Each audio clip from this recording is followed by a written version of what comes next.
Yo simplemente asumo que siempre vivimos en probabilidades, pero usamos heurísticas, que significa, ay, bueno, si va a llover, agarro el paraguas, pero yo no estoy pensando en una cantidad matemática de los últimos 52 días de lluvia, de cuántos milímetros, etcétera.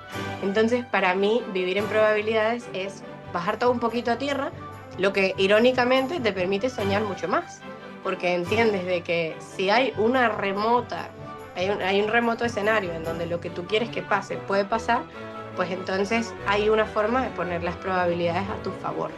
Entonces el hecho de pensar en cuáles son las probabilidades de, el hecho de poder tirar una moneda y darte cuenta de que matemáticamente si lo haces 1000 veces hay cierto patrón, te ayuda a identificar patrones dentro de la teoría del caos que es la vida. Muy buena gente, les doy la bienvenida a un nuevo episodio del podcast. Hoy estoy con una invitada de lujo, muy contento y muy agradecido de tenerte hoy con nosotros. Les doy la bienvenida a Mariel Lang. Hola Mari, ¿cómo andas? ¿Qué tal, Nacho? ¿Todo bien? Yo muy contenta. En realidad hay varios de tus podcasts que me he visto, varios videitos allí en el YouTube, algunos incluso presenciales, que bueno, estuvimos ahí en Buenos Aires y no coincidimos por días, pero muchas gracias por invitarme. Estoy segura de que va a ser un espacio no solo diferente, sino genial. Gracias Mari, vamos todavía. Sí, totalmente, yo siento lo mismo.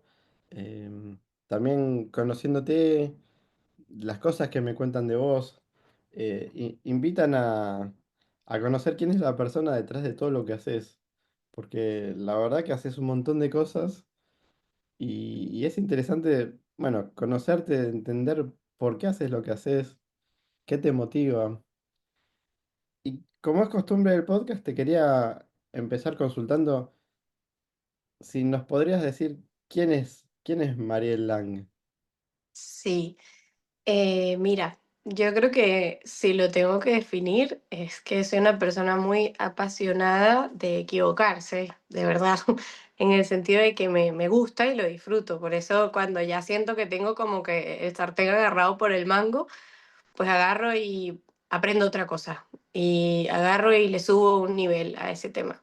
¿Por qué? Porque, bueno, al fin y al cabo de eso se trata la vida. Y también soy una persona que vive mucho en probabilidades. Ya es preocupante ya porque todo para mí es una probabilidad y tengo muy claro la diferencia entre posibilidad y probabilidad, ¿no? Pero me fascina ese mundo, me fascina que a veces no somos conscientes de el milagro que es estar vivo, de poder comunicarse cuando lo llevamos a la probabilidad, ¿no? Porque vemos gente en la calle y pensamos que es algo súper común, pero es un fenómeno.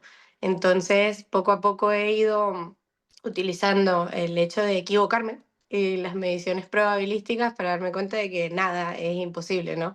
Entonces empiezas a ser un poquito temerario cuando empiezas a vivir así y es como me identifico. O sea, genial porque la probabilidad también se vuelve dinero, pero más allá de que se pueda volver dinero, es una creación, en el sentido de que tenemos una cantidad de herramientas disponibles que como humanos no nos damos cuenta de la magnitud de lo que se puede hacer, pero bueno, hay que tener ganas, ¿no?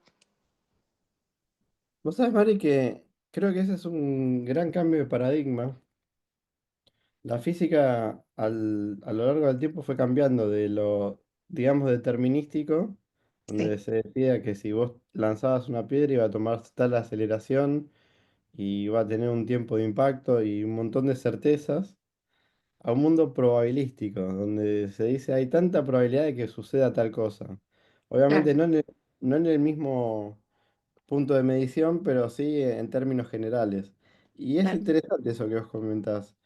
¿Nos podrías contar un poco qué es eso de la probabilidad o cómo lo vivís vos? Sí, mira, una de las cosas que a mí más me fascinaba del tema es que, por ejemplo, si yo quiero ver el estado de un átomo, ¿verdad? La medida de tiempo es algo extremadamente relativo. O sea, yo tengo a nivel físico, a nivel químico, a nivel biológico, tengo muchos conceptos muy bajados a tierra, pero la ciencia llega hasta un punto, ¿no? Entonces, y la matemática también, en el sentido de que de hecho se puso de moda en Twitter usando las guías, dibujo un barco matemáticamente con tales y tales ecuaciones, ¿no? Entonces, ¿qué pasa? Y qué pasa con ese concepto del tiempo también y con la probabilidad. Al fin y al cabo, yo puedo ver el estado de un átomo, pero yo no puedo medir exactamente el tiempo. Por eso el tiempo yo puedo usar un reloj para tener una percepción, pero no es una medida exacta, ni tampoco tengo una percepción exacta. Yo simplemente me doy cuenta de que el tiempo pasó porque algo cambió de estado. Pero si no cambia de estado, no me doy cuenta de que el tiempo pasó. Si cae un ketchup ahí y cae un bote de pintura, yo sé que pasó el tiempo porque se seca, pero no tengo un aparato que sea un reloj, que el reloj es una representación, no es una medición. Entonces creo que ahí empieza todo, ¿no? Nosotros como seres humanos no nos damos cuenta de cómo va pasando el tiempo. O sea, podemos ver un reloj, pero para ti esta hora pudo haber sido la más larga del mundo y para mí me puede haber pasado en 5 minutos dependiendo de lo que yo estaba haciendo, ¿no? Entonces es el mismo hecho de forzarte a estar presente, que es lo que te hace entender qué cosas puedes hacer y qué cosas no. Entonces, cuando yo empiezo a pensar en probabilidad, ¿verdad? Que es, digamos, bueno, lo puedo llevar desde un concepto matemático a un concepto un poco más humano, en realidad, que ya si yo no pienso en probabilidades, soy un poco determinista, ¿sabes? Entonces ahí viene lo clásico. Yo simplemente asumo que siempre vivimos en probabilidades, pero usamos heurísticas, que significa, ay, bueno, si va a llover, agarro el paraguas, pero yo no estoy pensando en una cantidad matemática de los últimos 52 días de lluvia, de cuántos milímetros, etcétera. Entonces, para mí, vivir en probabilidades es bajar todo un poquito a tierra, lo que irónicamente te permite soñar mucho más, porque entiendes de que si hay un remoto escenario en donde lo que tú quieres que pase puede pasar, pues entonces hay una forma de poner las probabilidades a tu favor. Ahora, ¿qué pasa? Que es de algo tan sencillo como una evolución personal, en el sentido de que yo al principio, pues, ¿cuántas veces habré llorado porque no podía caminar? ¿Qué pasa? Que no era consciente de eso y no me acuerdo. Pero debe ser agarrar al niño, el niño dar 2 pasos, que se caiga, levantarlo de nuevo. Y cuando nos terminan de criar, que ya nos mandan a una escuela y nos enseñan otras cosas, no nos damos cuenta de que sigue habiendo una crianza, solo que no te la va a dar otra persona, te la tienes que dar tú. Entonces, cuando quiero llorar porque no me sale algo, porque no me funciona algo, no tengo un papá que me dice, mira, es simple, ¿sabes? Es chistoso que un niño se frustra porque se para encima de un libro y no lo puede levantar, porque no entiende la física que hay por detrás. Y nosotros como adultos nos portamos así muchas veces. Entonces, el hecho de pensar en cuáles son las probabilidades el hecho de poder tirar una moneda y darte cuenta de que matemáticamente si lo haces 1000 veces hay cierto patrón, te ayuda a identificar patrones dentro de la teoría del caos que es la vida. Impresionante, ¿eh? Impresionante. ¿Cuándo llegaste a ver la vida de esa forma? Y es Yo creo que el primer clic es que yo le decía cosas así a mis papás, y bueno, mis papás buenos, en vez de llevarme en el colegio me mandaban mucho a pruebas psicológicas, etcétera. No prestaba mucha atención, todo el tema de déficit, pero no me iba mal, así que era un tema de cómo lo hacía. Pero me acuerdo que mi papá me dijo, mira, ven acá, yo creo que hay una película que a ti te va a gustar mucho. Y yo, sí, o sea, yo esponja al fin y al cabo. Entonces, cuando veo la película, es una peli que habla se llama Una mente brillante, yo supongo que debes saber cuál es.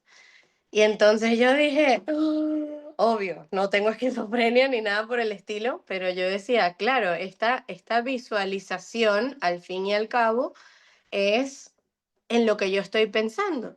Entonces, ahí mismo, pues cambió un poco mi perspectiva de, siempre era probabilística. ¿Qué pasa? Que yo no sabía que era una probabilidad, pero yo pensaba así, yo pensaba, ok, si yo me tiro 10 veces, pues entonces de las 10 veces de tal. Si yo pido algo 85 veces, es más posible que me pase tal cosa. Y como yo al principio empecé vendiendo productos de comestibles, pues entonces un Excel era, ok, si yo vendo tanto, pues yo puedo hacer tal cantidad de dinero. Y mi papá le metió un margen de error. Y yo, wow. Entonces yo creo que ese fue el punto de clic cuando yo vi esa película y bueno, cuando empecé a entender cosas como el equilibrio de Nash y otras cosas que yo dije, esto es real, ¿sabes? Esta no es una forma de pensar, esto es algo cuantificable, ¿no? Qué maravilla, ¿no? Porque en algún punto empezaste a entender cosas que a vos te pasaban, que vos sentías, pero que no tenías palabras o lenguaje como para describirlo, ¿no?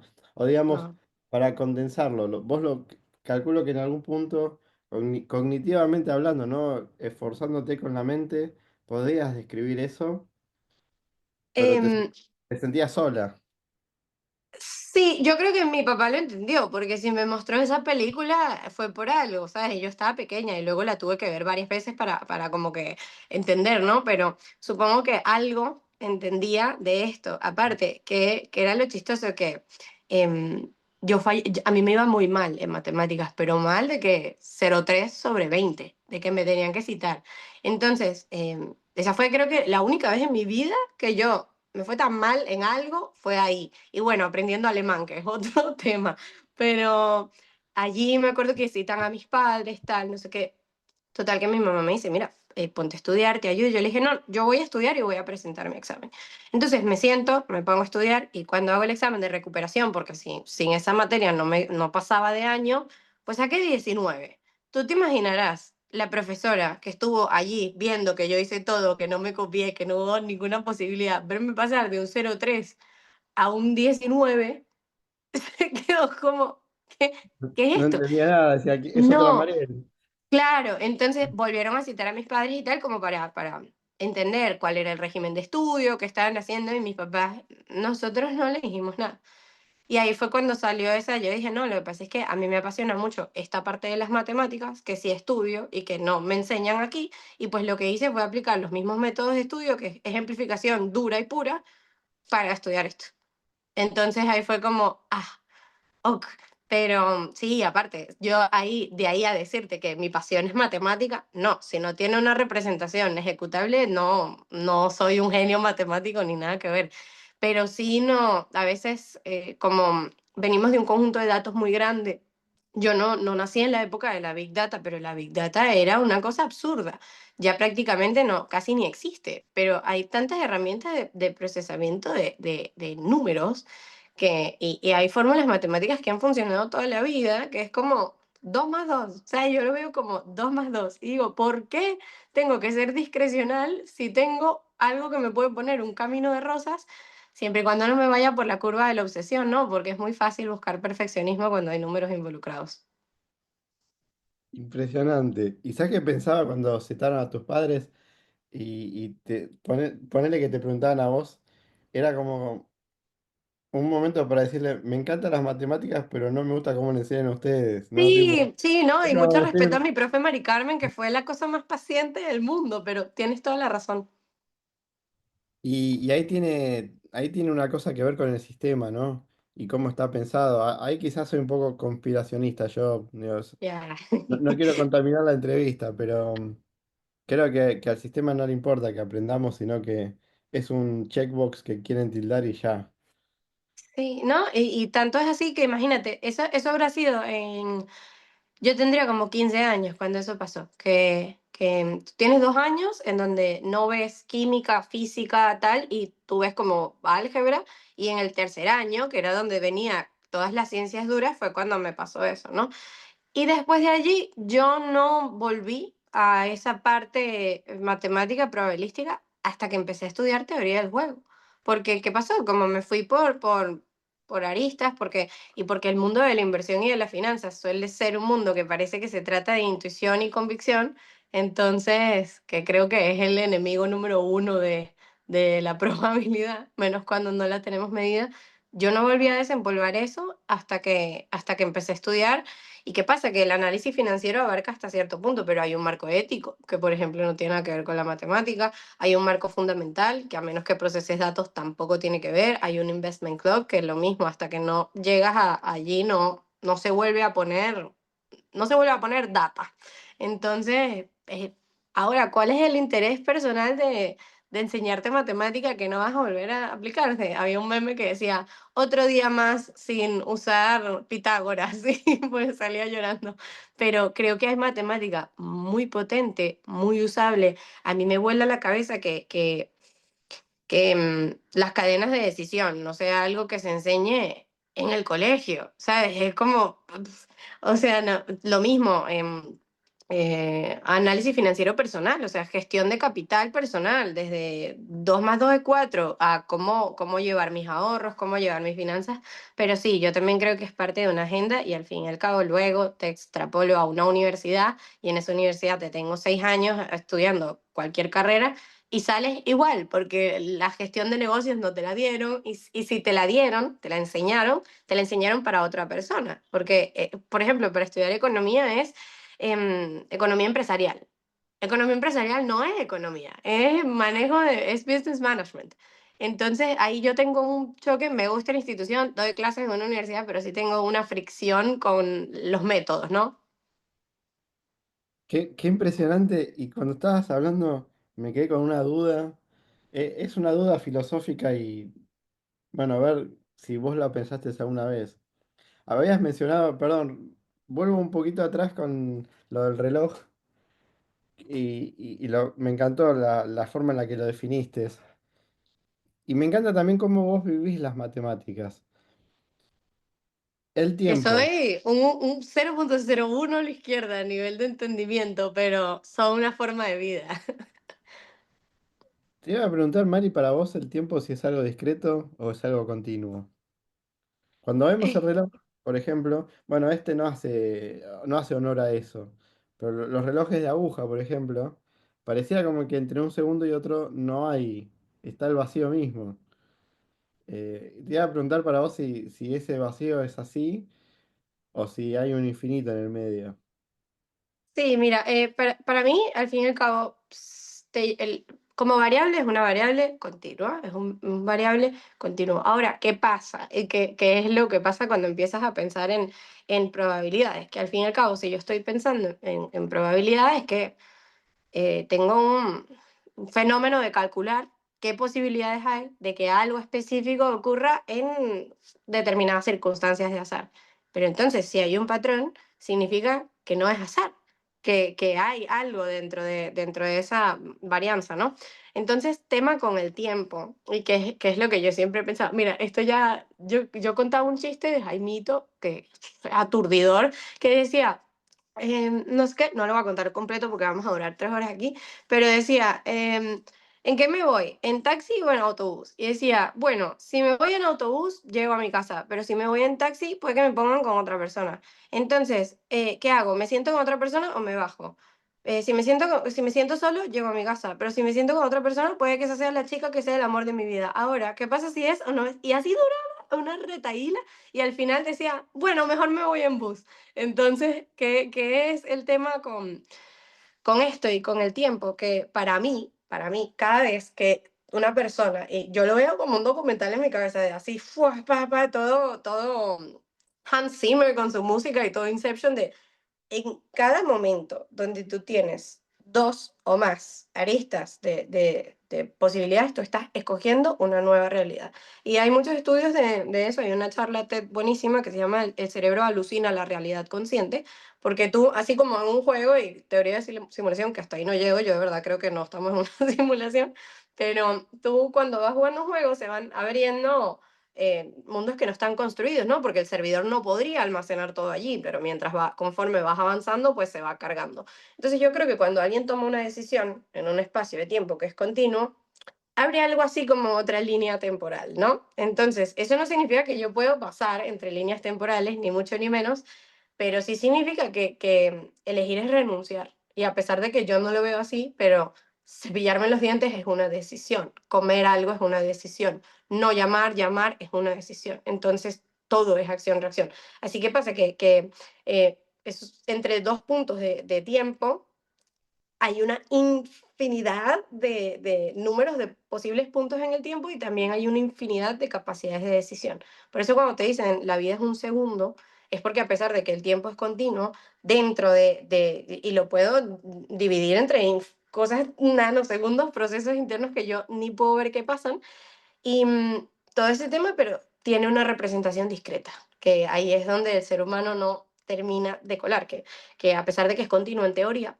cuando lo llevamos a una aplicación, cualquier tipo de aplicación práctica, como medir el tiempo, son unidades discretas. pero nosotros tampoco seríamos capaces de entender las microunidades de la misma forma que no somos capaces de entender cantidades abruptas de dinero ni lo que significan, ¿no? O sea, yo te puedo decir 1.000 millones, pero yo 1.000 millones no lo puedo visualizar en efectivo, por lo menos. Entonces, ese es mi punto de vista con esto. Impresionante. Me fascinó. Muy, muy bueno. Mari, todo esto me lleva a otra parte del podcast que es preguntarte cómo fueron tus primeros años de vida. Ya. ¿Cómo, Em, cómo empezaste? Cuando eras chiquita, ¿cuáles eran tus hobbies? ¿Qué te gustaba hacer? Mira, yo creo que sabes que mucho tiene que ver y debe ser interesante, al fin y al cabo, la carrera de antropología, las generaciones para mí están súper marcadas. O sea, para mí los boomers están súper marcados, los de la generación X, los de esta generación que tienen 10 años y están así todo el tiempo porque están sobreestimulados, o sea, están hiper marcadas. ¿Cuál creo que fue una ventaja muy grande? Que mis papás se llevan como 15 años de diferencia, entonces mi papá es súper baby boomer, de esos de que tienen la casa y todo, que después económicamente no le resultó bien, pero de esos baby boomers. Y mi mamá es de la generación que todo bien, hijo, eres el mejor, eres excelente, que te crío en una cuna de cristal, que luego son los papás de los millennials que se quejan porque siempre les dijeron que la vida era bonita y se llegan al mundo real, ¿no? Entonces yo tenía un contraste entre mi mamá diciéndome, eres muy inteligente, eres lo mejor, te va a ir muy bien, yo cantando, ¡ah! Y mi mamá, eres un Whitney Houston, y mi papá diciéndome, la vida es una moledora de carne. A los 8 años, o sea, es uno de los primeros recuerdos que tengo de mi papá diciéndome, la vida es una moledora de carne. Y si tú estás dentro, entonces no estás moliendo. Y si estás fuera, estás moliendo a otros. Pero esa es la vida. Entonces, te imaginarás el contraste.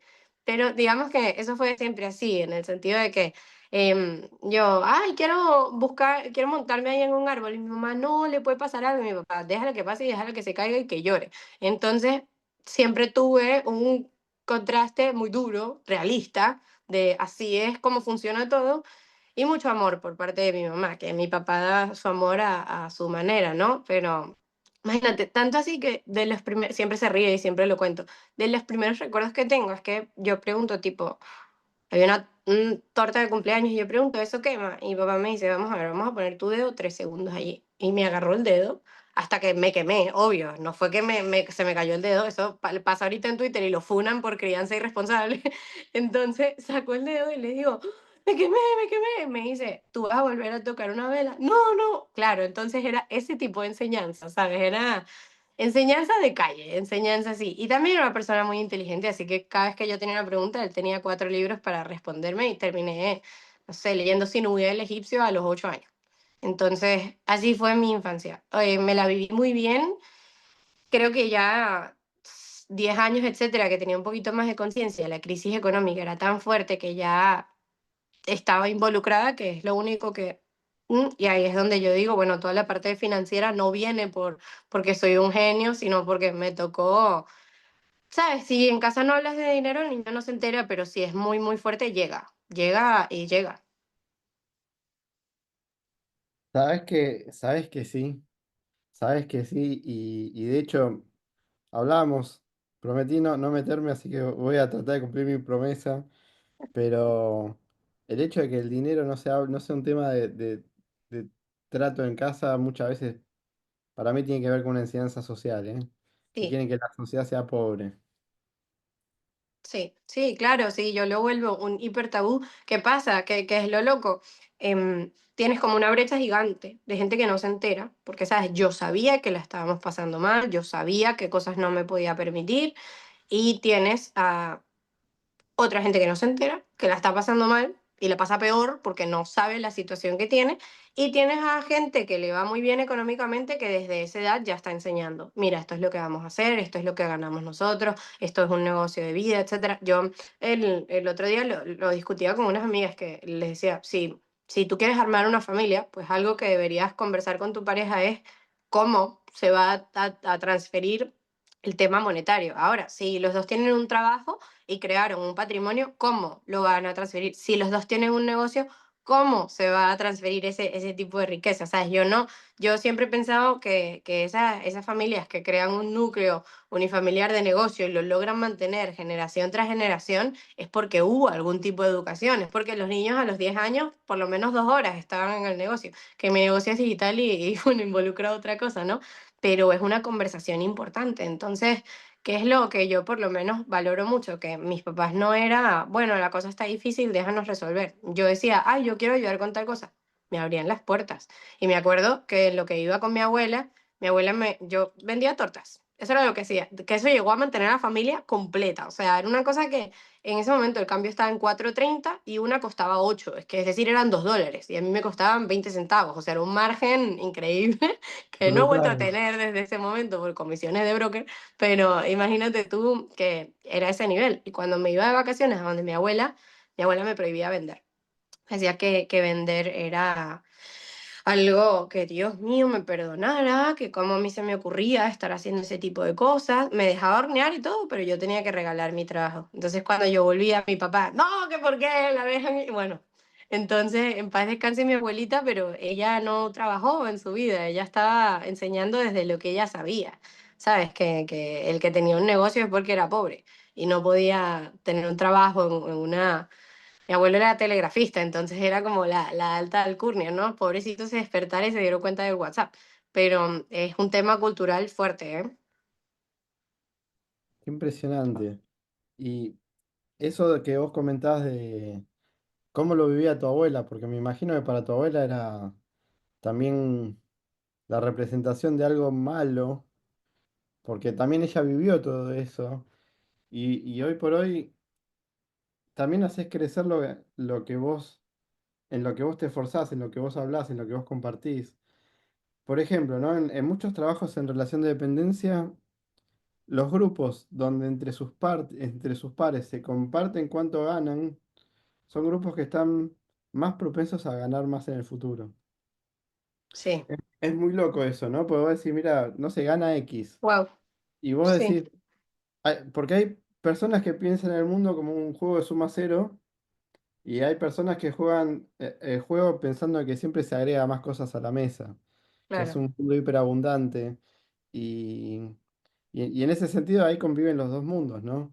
Yo escuchaba lo que vos contabas de tu papá y, y es un poco también quizás lo que siento a veces que es más que nada para el hombre, ¿no? Como que de alguna forma lo tenés que resolver, decir, no, no importa cómo esto de alguna forma lo va a resolver.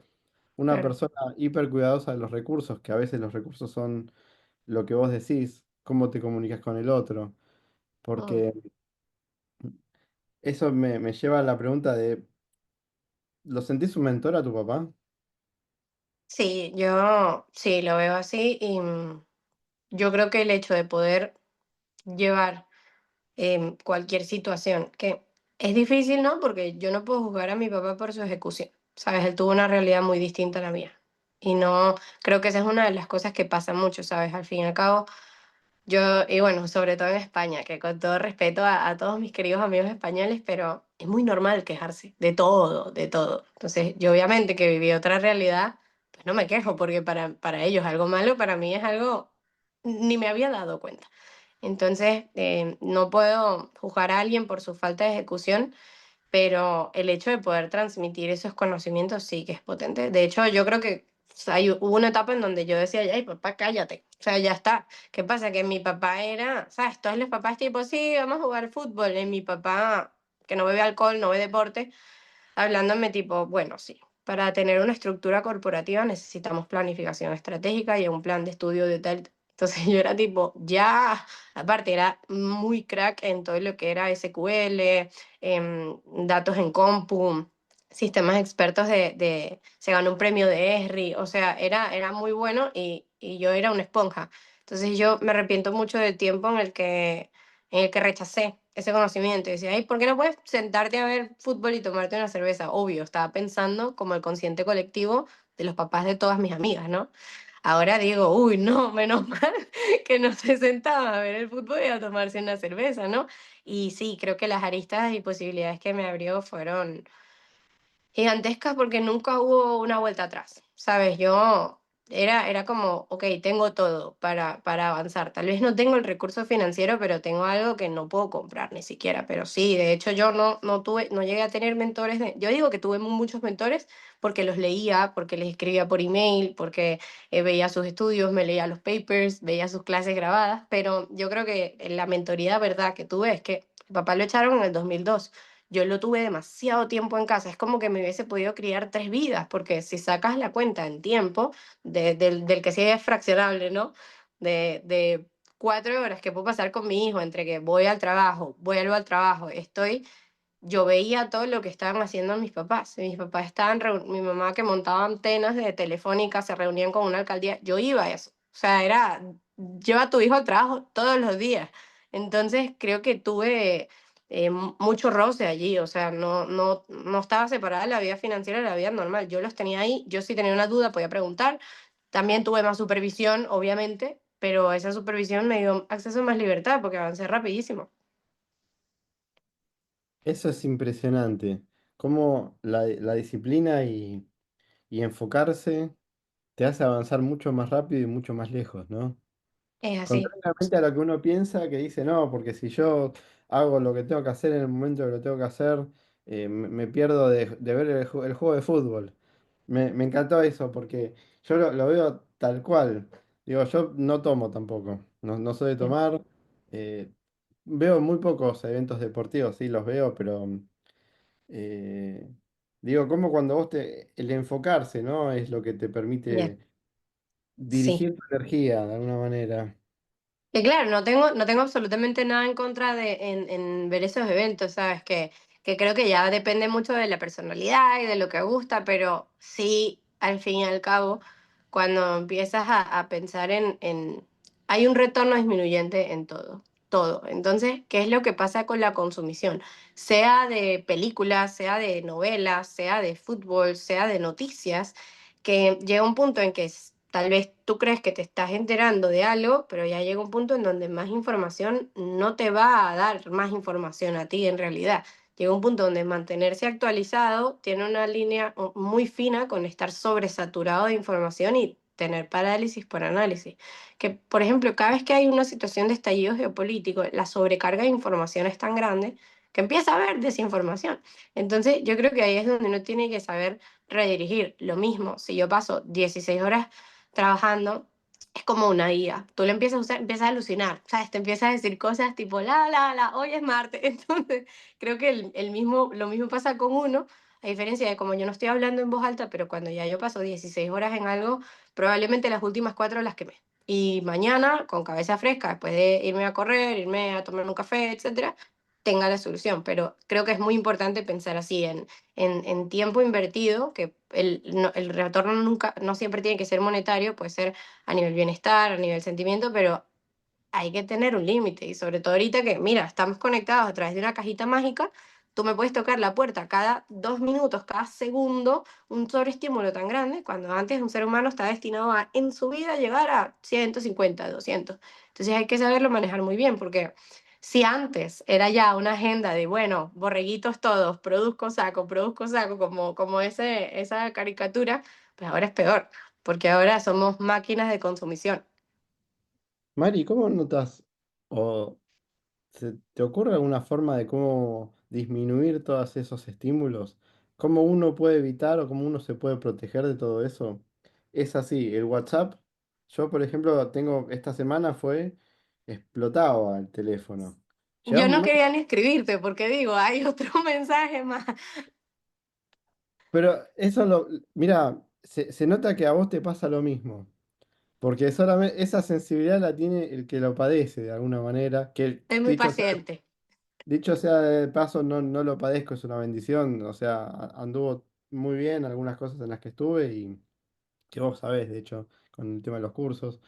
Em, ¿Cómo te proteges de eso para tener una vida dentro de lo posible equilibrada, ¿no? Sí, de hecho, es una de las cosas. Yo antes, siempre, bueno, yo nací y ya existía Internet, ¿sabes? Siempre para mí ha estado ese punto de. ¿Qué pasa? Que yo recuerdo una compu súper grande que tenía un CPU, un teclado, y para correr algo cool o un juego cool tenías que tener em, Flash, creo que se llamaba. Y tú para poder correr un programa, pues usabas otro programa, Adobe Flash. Entonces ahí era que podías jugar, que sí, Jabo y cosas así. Pero tenía o sea, me la pagaban. Pero si no me la pagaban, yo me doy cuenta, internet no se acaba. O sea, antes la tele, me contaba mi mamá que en la televisión tú, a cierta hora, de repente se ponía y ya está, se acaba la transmisión, ¿sabes? Después fue que empezaron con los programas grabados, pero había un punto en donde se acababa la televisión. Entonces, ¿qué pasa? Que nosotros teníamos como puertas, ¿no? Obviamente, cada vez la cajita se va poniendo más chiquita, que es chistoso, pero si yo antes veía tele, pues entonces es unidireccional, ¿sabes? Me pueden romper la cuarta pared, pero yo no estoy allí, yo solo estoy consumiendo y ya está, no estoy interactuando. Es más fácil ponerle una pausa allí. ¿Qué pasa? Que cuando ya salimos de un televisor a un teléfono y a un teléfono donde yo estoy interactuando, y yo no solo estoy interactuando, yo soy un feed de data gigantesco. Soy un feed de data de cuántas veces levanto mi teléfono, de mi cámara y mi micrófono están prendidos, aunque en privacidad se diga que no. O sea, no es WhatsApp, es WhatsApp, es Twitter, es Instagram, es el otro, es el TikTok, o sea, es una cantidad de cosas que si quieres estar ahí, vas a estar ahí todo el día. Ahora, ¿qué pasa? Que nuestro cerebro lamentablemente no avanza tan rápido como la tecnología. De hecho, por eso creo que es tan complicado construir una carrera en finanzas, porque estás haciendo todo para lo que estás programado para no hacer. O sea, que alejarte de los riesgos, protegerte, buscar salvaguarda, buscar sobrevivir, y todos los estímulos son todo lo contrario. Entonces, la forma que yo encuentro y lo que me da como más tranquilidad es que yo tengo un tracker, que hay dos. Hay uno que se llama Habitica, que es muy bueno, no promo ni saben que existo, y está Habit. Entonces, así como por ejemplo en GitHub tú tienes los commits, que algún día cuando pueda tirar 2 líneas de código, pues los tendré, tú ves tus días de commits. Pues en Habit tú puedes ver tus días de qué. Y también puedes, en Habitica, por ejemplo, también puedes ver los días de qué mal. Yo, por ejemplo, cuando paso más de 2 horas y media en una red social, yo me lo guardo. Y eso significa que me resta puntos. ¿Qué pasa? Que ya no lo tengo que hacer todos los días, pero hay épocas, sobre todo cuando está ya algo geopolítico, yo estaba pasando 6 horas al día en Instagram. ¿Eso significa que yo iba a tumbar el régimen con esas 6 horas? No, pero mi cerebro estaba ahí y es enganchador, es una droga. Entonces, la forma más fácil es poniendo un límite real y sustituyendo ese impulso con otra cosa. Por lo menos, en vez de yo, impulso de dopamina, busco, agarro y me tiro a hacer una pintura que sé que me voy a tardar 6 meses. Entonces, cada vez que quiero recurrir a eso, pues me voy a pintar. ¿Pintar me representa a mí algún beneficio económico? No. ¿Me va a informar sobre lo que está pasando? No, pero me ayuda a canalizar, porque al fin y al cabo terminamos drenándonos sin darnos cuenta. O sea, le damos la batería al teléfono, nos desenchufamos, le damos la batería y así, y darnos cuenta de, sí, está bien usar redes sociales, tampoco es que soy súper anti, pero todo con una moderación, o sea, y esa es la parte más complicada, ponerse la moderación, porque cuando pasas en un bender completo, tu sistema de dopamina está dañado y nada te emociona, quieres estar ahí. Entonces, ir entrenando a tu cerebro a que hay otras cosas que producen dopamina, ¿sabes? En el sentido de que yo me ponga a leer un libro en alemán y a chequearlo con un diccionario sin el teléfono. Entonces, ahí paso 2 horas y media que con el teléfono hubiese traducido y ya está, pero lo genial de esto es que en vez de pensar en es un hábito malo, etcétera, hay que pensar en la parte buena, en que la neuroplasticidad solo ocurre y la mielina se abre y se te construye un montón, y ya esto sí no es mi pensamiento, ya esto sí es un estudio, cuando tú retas a hacer cosas nuevas, a hacer cosas difíciles. Si yo llego y abandono justo antes de mi proceso de pensamiento, me estoy atrofiando el cerebro, me estoy distrofiando sin sentido. Entonces yo creo que cuando piensas así, eres un poquito más consciente, pero hay que abrir los ojos. Impresionante, impresionante. Es tal cual. Yo me acuerdo de la tele cuando a las 11 de la noche a las 12 se cortaba la transmisión. Ah, porque tú General- eres como de años, Ignacio parece de 25. Sí, sí, tengo un poco más, tengo 42. Ya, imagínate.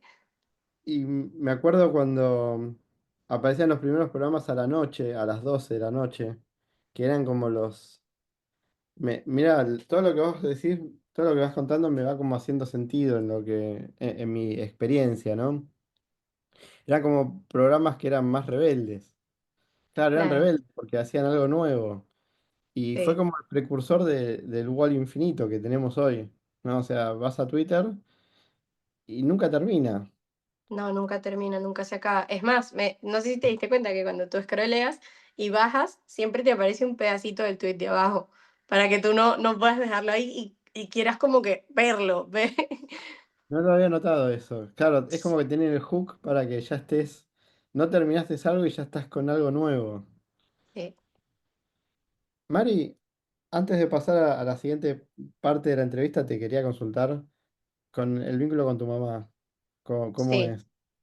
Mira, mi mamá es como la gestora de crisis y de caos. De hecho, es lo que yo digo, yo siempre hablo de mi papá, papá, papá, pero si no hubiese estado mi mamá, yo no lo hubiese escuchado la mitad de las veces, o sea, más de la mitad. Entonces, yo creo que es una persona que también me ayuda mucho a estar presente, porque ¿qué es lo que pasa con la conciencia y con los niveles de conciencia? Que son una bendición y son una maldición. Ahora, si tú estás viendo esto y no entiendes absolutamente nada de lo que estamos hablando, probablemente estás del lado de la ignorance is bliss, que es completamente válido. Yo al principio me sentía Y sola el y nivel de abandonada. felicidad, Mari, el ¿Ah? nivel de felicidad, ¿cómo lo notas cuando ignorance is bliss? Total, es increíble, es absurdo, o sea, es que no hay nada malo en la vida. Entonces yo creo que es un positivismo tóxico que yo no puedo entender porque bioquímicamente no estoy hecha así.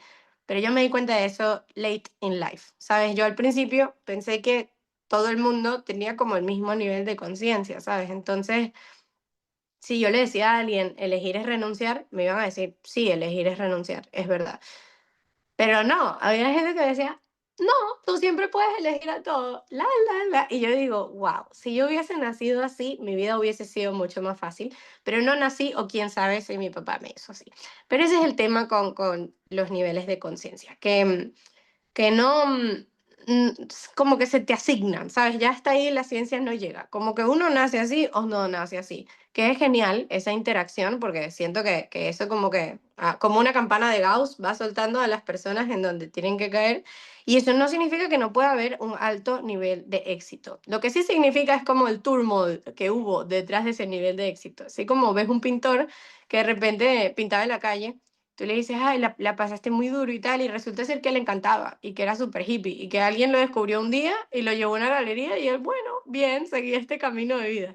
Así como tienes un pintor que tuvo su época negra, estilo Picasso, estilo Velázquez, qué tal, qué tal, qué tal. Entonces, creo que ese tema con el nivel de conciencia conduce, de hecho, mientras más inteligencia hay más probabilidades de depresión. Es increíble.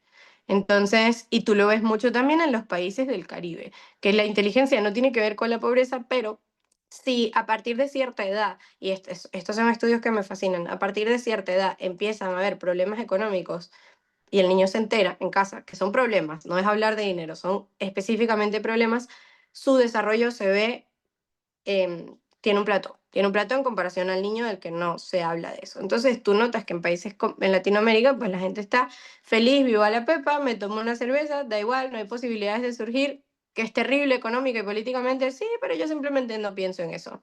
Entonces, mientras más profundidad y más conciencia, más fácil es deprimirse y ser hipernihilista y decir, sabes, la vida no tiene sentido o ser muy existencialista. Así que mi mamá me ayuda mucho a no ser así, ¿sabes? Mi mamá, la mayor ansiedad que ha sentido en su vida es que, no sé, que cae un trueno, que hay un tornado, las cosas por las que deberías sentir ansiedad. En cambio, yo todo lo llevo a la raíz de la vida, ¿sabes? A Dios, no hay Dios, está todo esto escrito, no está escrito en la conciencia colectiva, histeria masiva.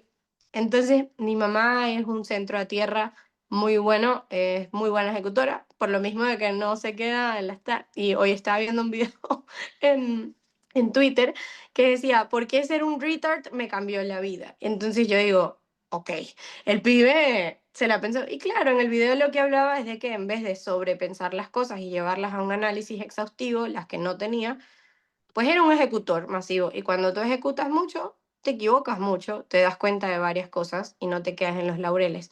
Así que a mi mamá, Dios le bendiga esa mente tan positiva que tiene. Me acuerdo una vez le regalé un libro que decía positivismo tóxico y un unicornio así. Y me dice, pero yo veo la vida de esta manera y yo, Dios, pero sí, no sé en qué va, no sé cómo funciona, pero es algo con lo que me topo todos los días y me gusta tener gente así en mi vida porque del otro lado somos el club de los poetas muertos.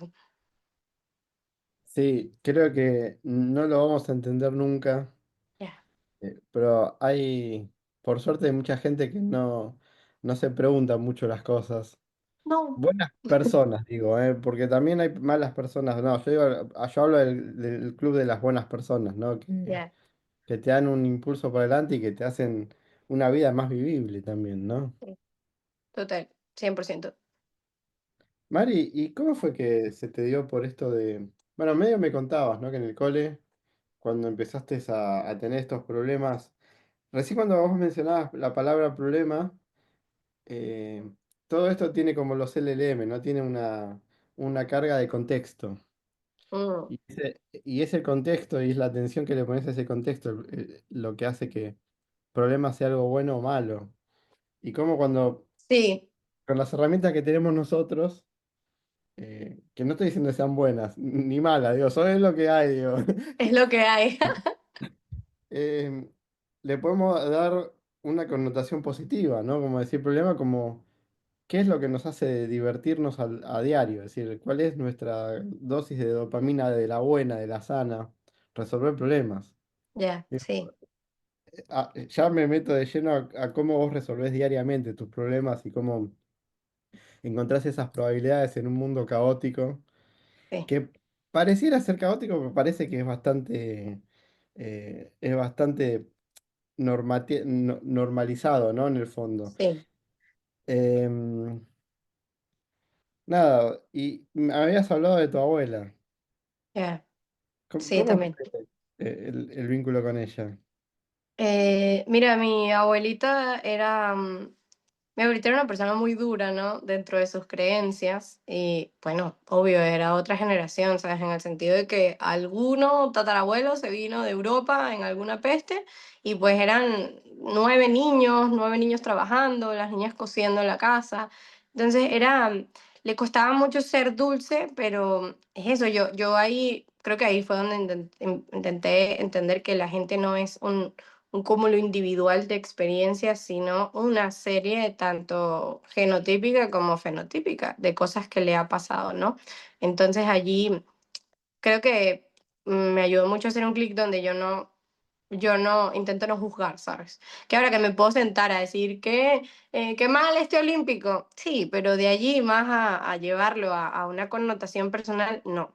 No creo que la gente actúe siempre consciente de sus acciones, por lo mismo que hables, hay club de buenas personas, hay club de malas personas, hay algunas conscientes, hay algunas que no son conscientes de su mal. Entonces, creo que cuando mi abuelita decía ciertas cosas que para ella eran súper real, súper, sí, es así la vida, pues yo aprendí a contrastar, ¿sabes? No tanto a hacer un marco repetidor.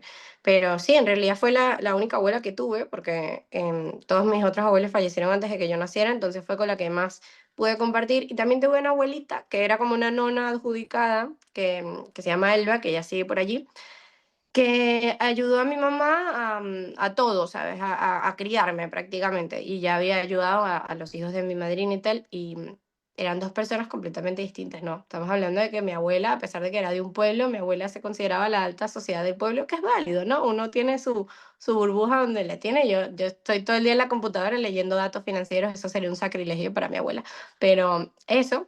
Y luego tenías a Elvita, que nació en una situación muy distinta, que le tocó criar a sus hermanos, etcétera, que no estaba en el mismo bracket económico y que tenía otras lecciones de vida muy potentes, pero era mucho más realista en el sentido. Y con Elvita, cada vez que voy a Venezuela, pues la recojo y me echo unas risas con ella. Y tanto es así que estábamos hablando de la gente que emigró, que se fue a Venezuela, y uno de sus amigos le contaba que, mira, me fui, yo soy ingeniero, tú 60 años y me tocó recoger bolsas de basura. Y el Vita le decía, viste, qué chimbo ser pobre, y se echaba a reír. Entonces, tú ves esos contrastes y dices, Wow, ¿no? Ahora, ¿qué pasa con tema resolución de conflictos? Y creo que a nivel, todo el mundo que está dentro del mundo financiero se termina cruzando con esto antes o temprano. Cualquier otra industria o cualquier otro mundo, primero, los aciertos y los fracasos no son tan obvios como en este y a veces no se reflejan monetariamente. Por ejemplo, yo trabajo en marketing, hice una campaña mala y se tardó 6 meses, pues a esos 6 meses yo tengo un revenue tal, no sé qué, y probablemente no lo esté publicando en Twitter. Ahora, ¿qué pasa con tema de las finanzas? Y que hay una tasa de aciertos y hay una tasa de no aciertos, ¿no? ¿Qué pasa? Que no ha existido una persona en la historia que haya acertado el 100% de las veces. Ni Larry Williams cuando se hizo del 11.000%, porque también hubo una cantidad de veces que no acertó. Entonces, ¿qué pasa con esta industria? Que si todo es una base de opinión probabilística y alguien no lo consume así, lo que es, ay, te equivocaste, sí, me equivoqué y me voy a seguir equivocando. Y no existe una sola persona que no se haya equivocado. Y tal vez tengo un error en el deployment y tal vez tengo un error aquí, tal vez no tengo botón rojo. Y esa es la carrera, que es el tema, ¿sabes? No recuerdo cuál, pero había alguien muy bueno en trading que tenía una analogía que decía que los otros trabajos, los otros empleos eran como tirar una paloma mensajera, ¿sabes? Podía nunca llegar el mensaje, podía llegar y tú enterarte dentro de un tiempo, etcétera.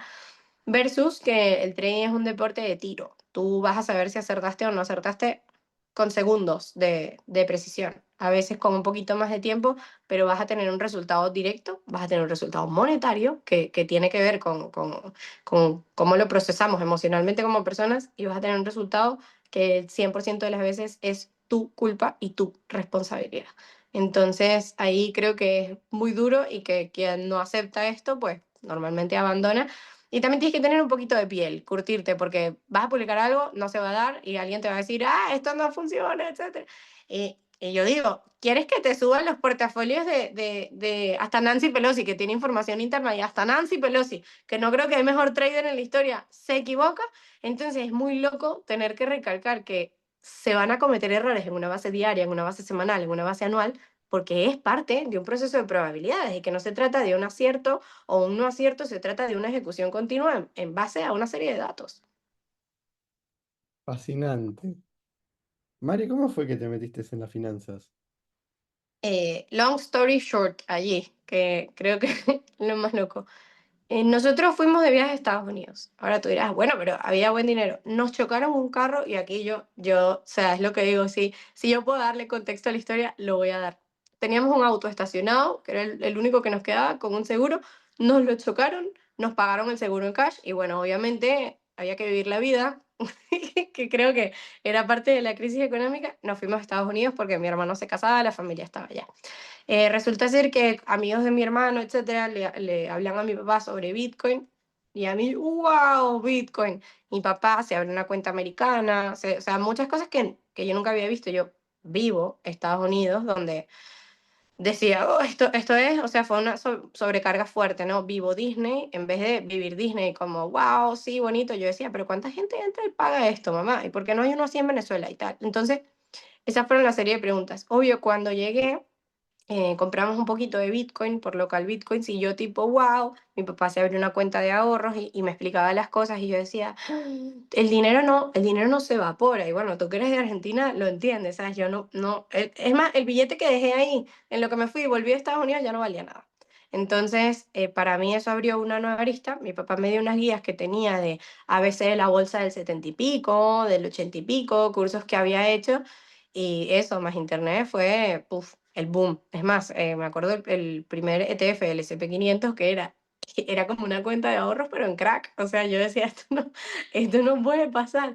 Y eso me abrió una serie de posibilidades. Empecé estudiando futuros, opciones, un poquito más de finanzas duras, y luego me tragué por mundo cripto porque era más fácil, la barrera de entrada era muy rápida. Me quemé y a partir de ahí empecé a estudiar ya a nivel profesional. Empecé estudiando economía empresarial, no me gustó, lo dejé y empecé a hacer muchos diplomados. Sí, diplomados de todo. Empecé a estudiar en el New York Institute of Finance, que me abrió los ojos a muchas cosas, porque a veces por lo menos a mí me gusta mucho lo que tú llevas a cabo, porque es muy difícil en Latinoamérica encontrar educación buena y con dirección.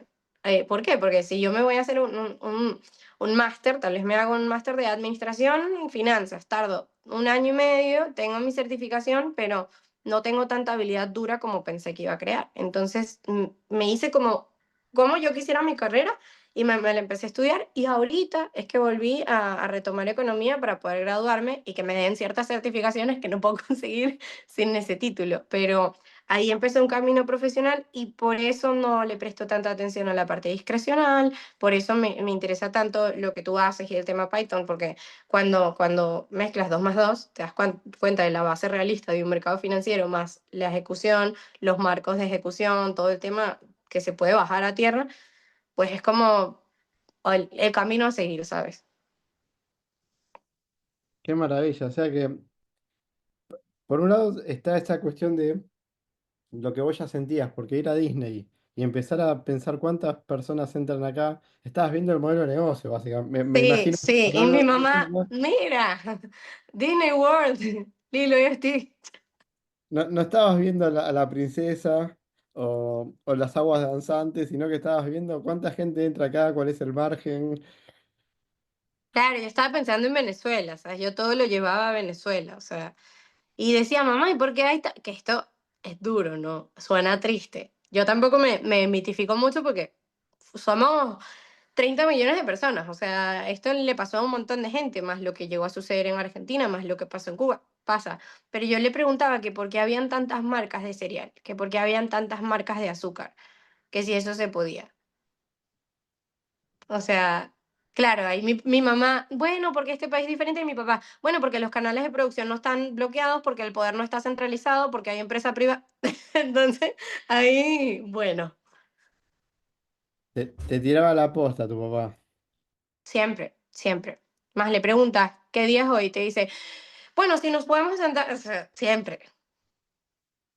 O sea que vos tenés como un montón de cosas de tu papá súper potenciadas, digamos. Yo tenía un chat GPT antes de saber lo que era un chat GPT. Vamos, todavía. ¿Qué usabas? Ah, va, tu viejo, me Mi imagino. papá, que Tu tiene, por papá. cierto, una certificación de inteligencia artificial del 86. O Qué sea, grande. inteligencia artificial y redes neuronales de esa época. Eso es re loco, ¿no? Porque Súper la, loco. Sí, la esto teoría tiene años estaba y años. y no se podía implementar. Y eso a veces me hace dudar, ¿no? Si ¿Qué no nos cosas baja. quedan sin implementar? Y si no nos baja línea de las cosas y no nos damos cuenta. O sea, Mira, ¿es este mundo la tecnología esta?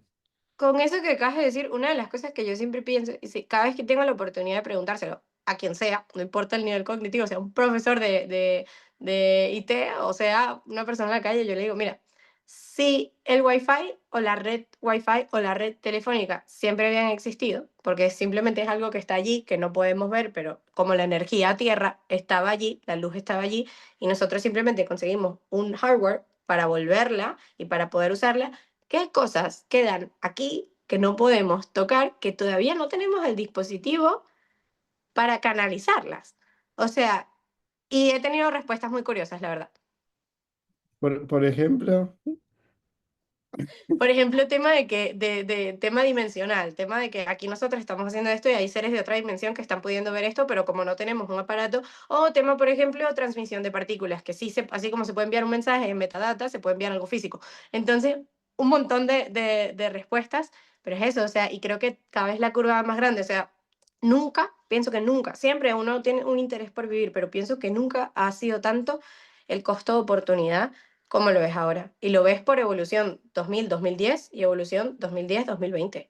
Y luego 2020, 2024. O sea, estamos en una curva hiperacelerada que era irreal y tiene un efecto compuesto, es una avalancha. ¿el costo de adquisición lo ves como que es más costoso o que es menos costoso ahora? Yo creo como que morir ahora, en realidad, te va a representar no ver la mayor cantidad de evolución históricamente en un periodo temporal. Ah, ok, ok, sí. Sí, no, la cantidad de cosas que están saliendo son Sí, absurdas. sí, y te das cuenta de que uno está como en una burbuja porque buscas la búsqueda en Google Trends y GPT es lo más lejos que se llega. No, no saben que hay un replit. no saben que hay un curso, no saben que hay un Claude. Entonces te quedas como, wow, imagínate cuando esto sea mainstream, porque entonces eso siempre se va elevando, como yo siempre le hago esta pregunta a los amigos que tengo que trabajan algorítmicamente, yo digo, ok, si se democratiza el acceso a la información y se democratiza el acceso a las herramientas, ¿cómo sigues explotando las ineficiencias? Y me dicen, claro, pero a medida que eso se democratiza, me dice, mira, hay internet. ¿Todo el mundo hace uso del internet para lo que debería hacerlo? No. Entonces, mientras más se va accesando la información, pues más ruido va habiendo, pues se crean nuevas ineficiencias. Y yo sí, en realidad tiene toda la lógica del mundo. Sí, sí. Y me quedé pensando con eso de qué cosas no vemos, ¿no? Yo también coincido, o al menos yo creo, que estamos tipo metidos en una tres dimensiones, en un plano, digamos, en una superficie, en un espacio de tres dimensiones, Ujú. eh, porque nuestra forma natural es mucho más abarcativa, por ejemplo. Sí. Sí, sí, sí, yo ahí me voy full Lucy la película. O sea, yo pienso que el cerebro humano es más, por lo menos como yo pienso tanto en probabilidades, etcétera, a veces me pasan cosas que cualquier otra persona diría, esto es magia.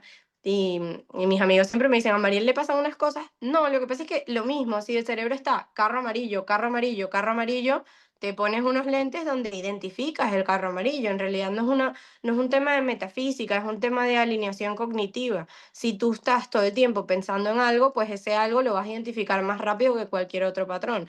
Entonces, por ejemplo, a veces digo, qué cansancio que tengo, y la televisión lo repite al segundo después. Entonces, ¿cómo hiciste eso? Y yo no hice nada, simplemente pues estoy muy alineada a nivel de marcos probabilísticos y de cosas así. Entonces, todo el tiempo me están pasando como esos glitches que alguien diría de intentar pensar, ver la vida como que el cerebro es mucho más potente, y yo pienso que el cerebro es muy potente, pero la razón, el ser humano todavía no está listo como para entender conceptos como el bien común. Entonces, si no estamos listos para hacer eso y existe el mundo como existe, imagínate si pudiéramos usar un 100% de lo que tenemos, ¿no? Entonces, mantenerlo bajo control. De hecho, alguien inscribió, se gastó no sé cuántos millones de dólares en inscribir un mensaje en chino en la red de Bitcoin que hablaba sobre microchips y que ya tenían a la gente controlada y que había un deploy. Entonces, yo no quiero saber qué tan profundo llega, pero sí sé y sí entiendo que una vez que dejamos y salimos del cuerpo físico, donde no llega la ciencia, donde no llegan los estudios, donde no llega la biología, es de aquí arriba a donde viene. Y ahí están los famosos estudios con los gemelos criados iguales y tienen dos personalidades distintas. Yo creo que la materia en su existencia cognitiva es el universo, es Dios. O sea, y siempre lo he pensado así. Por eso la gente que tiene un mayor nivel de conciencia está como conectado a una especie de inteligencia superior. Yo no conozco a nadie que yo admire profundamente que no tenga una fe, sea en una cosa, sea en otra, que no sea el mismo. Entonces, eso a mí me da un cierto patrón, ¿no? Ahí Perdón, no te escuché, Nacho. Ajá. perdón, Mari. Él, cuando decís que no sea el mismo, ¿qué sería? ¿En la misma persona? En algo más grande que sí mismo, sea en Ah, Dios, sí, sea en la matemática como un Dios. La palabra de Dios es definida de muchas maneras, pero algo que no soy yo mismo, ¿sabes? Yo no soy el centro del universo. Y precisamente entender eso es lo que abre un montón de posibilidades, ¿no? fascinante, Mari. Fascinante. Te iba a preguntar sobre, sobre algo que estuvimos hablándolo indirectamente y directamente, pero ¿qué es el dinero para vos? Para mí el dinero es una probabilidad. De hecho, yo siempre digo que vivo en probabilidades que se vuelven dinero. Y lo notas en otra cosa que yo aprendí muy temprano es que más allá de lo que yo pudiera hacer en finanzas, porque tuve el momento de dedicarme a parte corporativa, gestión de capital corporativa, quedarme como analista junior y pasar a ser analista senior de petróleo en una firma y ya poder hacer mucho dinero viviendo en Estados Unidos, ser contenta y ya, sin involucrar ningún componente social, ¿no? ¿Qué pasa? Que viniendo de Venezuela y viendo lo importante que es que alguien por lo menos involucre un componente social, tomé el otro camino. Entonces, para mí el dinero es una representación. del valor que usamos los seres humanos y que se ha tergiversado mucho, porque el dinero no es una religión, pero que la gente lo entienda como una religión y como un dios, es un punto, que marque y dependa mi vida es otro punto, y también creo que al nunca ser eliminado, sino transmitido, es parecido a una energía en ese caso, pero no es una energía, es una representación. De hecho, te das cuenta que todo lo inventamos nosotros, o sea, el hecho de meternos en una casa, el hecho de que haya un marco legal, el hecho de que haya un avión, lo inventamos nosotros, es toda nuestra percepción. Pero para mí, el hecho de vivir en posibilidades que se vuelven dinero significa que yo tal vez hago muchos favores por tema social que luego terminan representándose como dinero, que no lo cobro porque no me interesa cobrar. Pero si te alineas en otro punto, te alineas como en otra frecuencia monetaria que no tiene que ver con energía, sino que tiene que ver con input-output. Si mi input es un trabajo, mi output es un salario. Si mi input es esfuerzo social y crear algún tipo de solidaridad con lo que sé, mi output es más fuentes de ingresos, pero así lo veo yo. Mari, ¿y qué es la vida para vos? Para mí, la vida es la arena en donde traemos esa realidad consciente. O sea, para mí nosotros estamos como en otro lado, flotando, existiendo, y venimos aquí a hacer algo. ¿Que hay gente que viene a admirarla? Sí, válido. Por eso somos diferentes todos y no somos Aldous Huxley en un mundo feliz, ¿no? Pero para mí es eso, o sea, la vida es el lugar de ejecución, y por eso tengo tantas ganas y sé muchas cosas que no sé, porque es como que enchufaras a la manifestación de la vida. ¿Y qué es el éxito? Ya, esto sí es 100% personal. Para mí, el éxito es una satisfacción dentro de la incertidumbre. Ahora, ¿qué nivel de satisfacción y qué nivel de incertidumbre ya vendrá con cada quien? Por ejemplo, vos te dedicás a finanzas, ¿no? Correcto. En los días malos, ¿cómo cómo afrontas las tormentas? Porque digamos, en la bonanza es fácil, ¿no? Porque, es más, perdón, no es fácil. Yo no, perdón, me equivoco. No creo que la bonanza sea fácil. Creo que la bonanza también es muy difícil, porque ¿cómo mantenés eso? Es lo que vos comentabas de la tele, ¿no? O sea, el hecho de tener la tele prendida todo el día te genera una cierta adicción. Sí, No sé si química, porque no estás ingresando un químico, pero ¿cómo manejás un estilo de vida equilibrado cuando tenés tantos estímulos para no hacerlo, ¿no? Y ya, donde la salida fácil es dejarse tentar por eso. claro. Co- Y entonces te iba a preguntar, ¿cómo afrontás primero los días malos? ¿Cuál es tu filosofía para eso? Yo creo que la mejor forma de afrontar los días malos es saber que los días malos van a venir. Esto suena súper negativo, pero va a pasar. Si hay una posibilidad de que pase, es súper Murphy allí, va a pasar. Y va a ser peor de lo que tú piensas. Se va a sentir peor de lo que creías que se sentía. Y así como llegó, se va a ir porque existe la ley de if Mur, que es Murphy al revés, de que si algo bueno puede pasar, va a pasar. Pero en ese tema yo me acuerdo mucho de Iván Sherman, un querido amigo, siempre me decía y yo no entendía, ¿sabes? Yo decía, ¿por qué me está diciendo esto? Claro, cuando lo extrapolo lo entiendo, que decía, van a llegar, los infiernos van a llegar, y se van a ir también, pero los vas a vivir y vas a querer abandonar y vas a pensar que nada tiene sentido, que cómo pasó eso a ti, y así como llega, se va, pero va a llegar. Entonces, así los afrontó, sabiendo que era posible, que si era posible, pues sucede. Y sobre todo la parte de la cobranza, que esa es otra cosa. Al estar en un mundo financiero siempre quieres más, siempre quieres o más capital, escalar más estrategias, más formas de hacer las cosas. Y la única forma de no irte y overfit o dañarte todo, para mí mantenerme presente es siendo histórica, siendo muy histórica. Tan sencillo como irme a ver los batacazos más grandes que se han pegado desde el más mínimo error, que había uno en un fondo de Wall Street, que era un fondo algo así, y por un error de ejecución o de bridge con el dealing desk, perdieron todo en un solo trade. En un solo trade. Después de 6 7 años de construcción periódica, un error técnico, o Michael Burry pelando la caída en el 22 O tengo fotos guardadas que dicen, analistas dicen que el 2024 será el peor año desde el COVID. Entonces, intentando ser muy realista y sabiendo que nunca hay nada certero y siempre tiene que haber un botón rojo y un botón de stop. Stop y un botón de protección, ¿sabes? Porque lo mismo, si tu trabajo es la incertidumbre y es la teoría del caos, pues tienes que subsistir. Y la única forma de subsistir es no dejar que se te vayan los humos a la cabeza.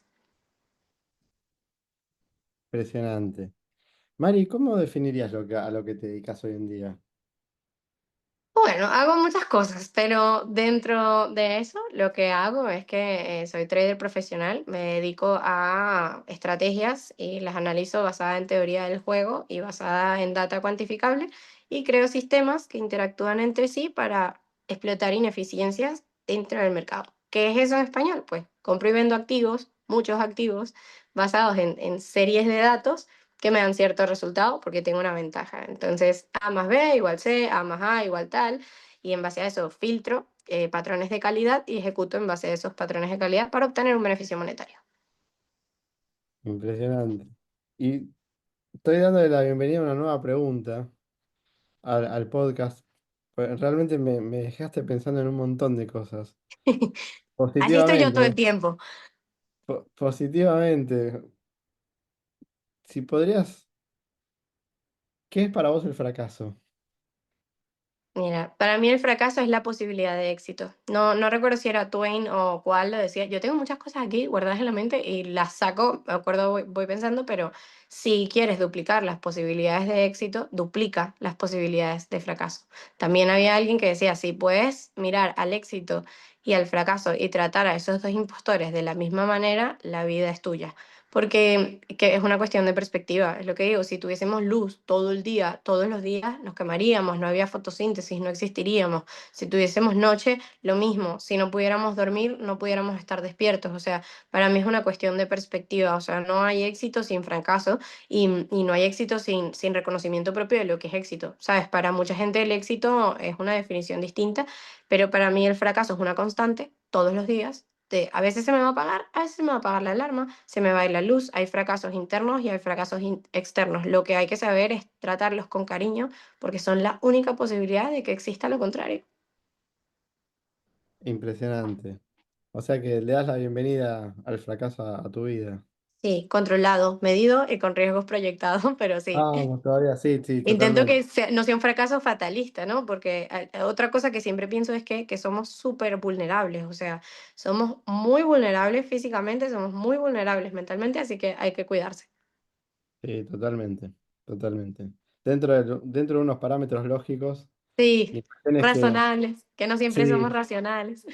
sí, sí, totalmente. Y aquello que lo que te produce sea un feedback para mejorar en el futuro, digamos, ¿no? Sí. Aquello que sea algo positivo. Mari, la verdad estoy fascinado con la entrevista, agradecértela muchísimo y también para no sacarte más tiempo te quería consultar algo que es costumbre en el podcast, en este espacio, es si hay algún mensaje que le quisieras dejar a la gente, algo más que quieras regalar de todo lo que ya venís regalando. No, gracias a ti, Nacho, por el espacio. Me pareció un espacio genial. Yo creo que muy rara vez hablo de estas cosas, por no decir que nunca. Sí, tal vez te cuento cómo empecé, pero del resto ya nos ponemos estrategias, esto, money management, acciones, ¿por qué no? ¿Por qué sí? Entonces, este espacio también es genial porque no hay uno sin el otro, como dijimos. Y creo que si pudiera decir algo, en realidad, si pudiera tocar la cajita mágica de la gente que está viendo esto y decirle, mira, es que lo mismo que hablamos con respecto a que el tiempo es relativo, etcétera, es que el tiempo va a pasar. Siempre, siempre. Lo único que tenemos 100% garantizado es que nos vamos a morir. Al menos de que vamos a dejar de existir en este plano. ¿Eso significa vuélvete loco y vive como si fuera el último día? No, pero eso sí significa que el tiempo que hagas algo o no hagas, igual va a pasarte. Igual los años van a llegar los 50, los 60, los 70 y va a llegar el fin, el cese de nuestra existencia. Así que más bien involucrar ese tiempo en cosas que sí nos hagan contentos a nosotros. Yo feliz y supongo que Nacho también feliz porque justo esta pasión tiene que ver con un resultado monetario. pero va más allá de eso. Si yo no estoy disfrutando del proceso, yo no lo voy a poder sostener. Si no lo puedo sostener, no puedo crear una vida alrededor de eso. Así que es un camino más difícil, sí. ¿Es más fácil un input y un output de trabajo fijo, de trabajo puntual? Sí, pero ya depende de lo que yo quiera. Si yo puedo ser congruente con lo que estoy haciendo, pues entonces los sacrificios serán distintos y los procesaré de otra manera. Mari, muchísimas gracias, ¿eh? Un A placer ti, enorme. Gracias. a Nos ti, vemos la muchísimas próxima. gracias. Y bueno, aquí estamos. Adiós, gente.